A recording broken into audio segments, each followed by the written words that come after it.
Welcome to just middle Jesus కీర్తన 119:9. యవ్వనస్తులు దేని చేత తమ నడత శుద్ధిపరుచుకుందురు, నీ వాక్యమును బట్టి దానిని జాగ్రత్తగా చూసుకున్న చేతనే కదా.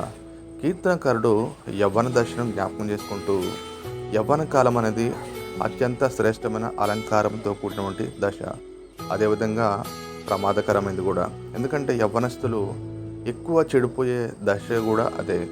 కాబట్టి యవ్వన జీవితంలో పాపంలో పడకుండా దేవుని యొక్క వాక్యము వారి యొక్క నడతలను శుద్ధి చేస్తూ ఉంది. కాబట్టి యవ్వన కాలంలో ఎంత వాక్యము నేర్చుకుంటే, ఎంతగా వాక్యాన్ని ధ్యానిస్తే అంతగా తమ జీవితాన్ని శుద్ధి చేసుకోవడానికి ఆస్కారం ఉందంటూ కీర్తనకారుడు దేవుని కనపరుస్తూ ఉన్నాడు.